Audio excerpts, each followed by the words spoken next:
और अब खबर अरावली से। बीते कुछ दिनों से सियासत का केंद्र बनने वाली अरावली की पहाड़ियों से जुड़ी इस खबर पर हम नजर डालते हैं, जिस पर केंद्रीय पर्यावरण एवं वन जलवायु परिवर्तन मंत्री भूपेंद्र यादव ने अरावली विवाद पर साफ कर दिया है कि एनसीआर में किसी भी नए खनन की अनुमति नहीं है। सोशल मीडिया और सियासी दावों में फैली अफवाहों को खारिज करते हुए उन्होंने स्थिति को स्पष्ट किया है। एक रिपोर्ट। इस बात को आपके सामने कहना चाहता हूं कि प्रधानमंत्री जी के नेतृत्व में विगत वर्षों में ग्रीन अरावली मूवमेंट को, ग्रीन अरावली के विषयों को आगे बढ़ाया गया। यही कारण है कि 2014 में इस देश में जहां केवल 24 रामसर साइट्स होती थी।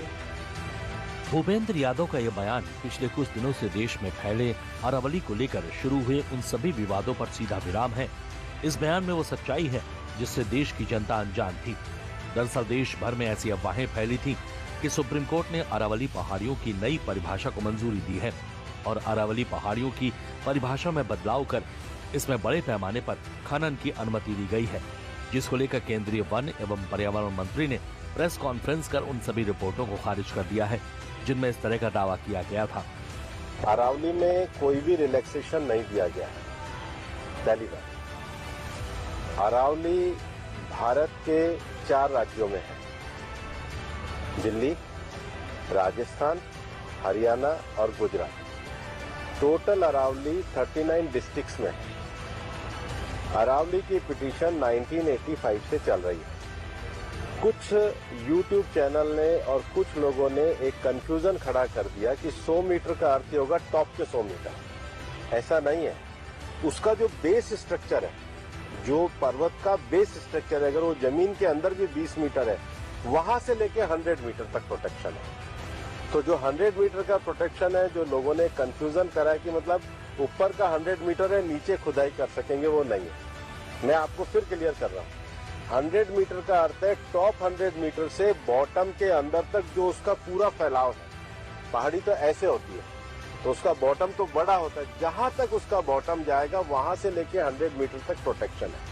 मेरा ये स्टेटमेंट लिख लीजिए, टोटल अरावली का एरिया 1,47,000 स्क्वायर किलोमीटर है। इसके बाद केवल अभी की जो मेरे पास 39 डिस्ट्रिक्ट है, केवल 217 किलोमीटर, मतलब 2% में ही माइनिंग हो सकती है, और वो भी हर तरीके से नहीं हो सकती। उसके लिए भी सुप्रीम कोर्ट ने डायरेक्शन दिया है कि आपने जैसे सारंडा और झारखंड में एक पूरा पहले माइनिंग प्लान बनाया है, वो प्लान तैयार करिए। वो प्लान तैयार करने के बाद भी ICFR जो इंस्टीट्यूशन है उसकी परमिशन होगी, उसके बाद ही परमिशन मिलेगी। दिल्ली में कोई भी माइनिंग अलाउ ही नहीं है, ना होगी। अपने दिए गए बयान में केंद्रीय पर्यावरण मंत्री ने यह साफ किया है कि 100 मीटर की सुरक्षा सीमा पहाड़ी के बॉटम यानी जिस स्थान तक पहाड़ी का आधार फैला होता है वहां से मानी जाती है। यानी पहाड़ी के नीचे से 100 मीटर ऊपर तक का पूरा इलाका संरक्षित होगा।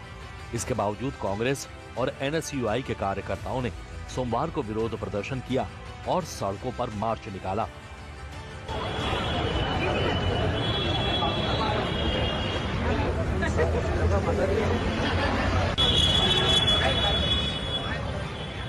आज NSU जोधपुर के कार्यकर्ताओं द्वारा अरावली बचाने को लेकर कलेक्टर कार्यालय का घेराव किया गया, जिसमें बड़ी संख्या में NSU के कार्यकर्ता मौजूद रहे। जिस प्रकार से मोदी सरकार ने जो रिकमेंडेशन दी सुप्रीम कोर्ट में, सुप्रीम कोर्ट ने जो फैसला लिया कि 100 मीटर से जो भी कम रेंज की पहाड़ियां हैं उसको अरावली में नहीं माना जाएगा। अरावली हमारे राजस्थान का और देश का भविष्य है। जो जोधपुर की धरती, यहाँ के लोग माता देवी विष्णु ने अपने पेड़ को बचाने के लिए अपने हजारों लोगों को इस संगठन में साथ में लेकर उन्होंने अपने सर का धड़ से अलग करने का काम किया था। उन्हीं के उपलक्ष्य में आज हम जोधपुर के वो वीर धरती के वो वीर पुरुष है जो इस अरावली बचाओ देश बचाओ के आंदोलन को मजबूत कर रहे हैं। दरअसल भारत की धरती पर फैली अरावली पर्वत श्रृंखला न केवल एक भौगोलिक चमत्कार है, बल्कि ये दुनिया की सबसे पुरानी पर्वत श्रृंखलाओं में से एक है। राजस्थान, हरियाणा, गुजरात और दिल्ली तक फैली ये श्रृंखला करीब 692 किलोमीटर लंबी है, जबकि राजस्थान में ही इसका हिस्सा 550 किलोमीटर तक आ जाता है। भारत की अरावली का इतिहास पुराना रहा है।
अरावली कई नदियों का स्रोत है। ये नदियां कृषि और पीने के पानी के लिए महत्वपूर्ण हैं। वैज्ञानिक रूप से ये जल चक्र में मदद करती हैं। खनिज योगदान, अरावली खनिजों से भरपूर है। ये जस्ता, सीसा, तांबा, चांदी और संगमरमर यहाँ पाए जाते हैं। जैव विविधता का योगदान, ये एक इकोलॉजिकल हॉट स्पॉट है। यहाँ 300 से ज्यादा पक्षी प्रजातियां, तेंदुआ, स्लॉथ बियर जैसे जानवर हैं। जानवरों और वनस्पतियों का लंबा चौड़ा कॉरिडोर है। अरावली पर विरोध लगातार बढ़ रहा है। सरकार ने एक पृष्ठभूमि नोट में इस दावे को भी खारिज किया है कि 100 मीटर से नीचे के क्षेत्रों में खनन की अनुमति दे दी गई है। सरकार का कहना है कि ये प्रतिबंध केवल पहाड़ की चोटी या ढलान तक सीमित नहीं है, बल्कि पूरे पहाड़ी तंत्र और उसके भीतर आने वाले भू आकारों पर लागू होता है।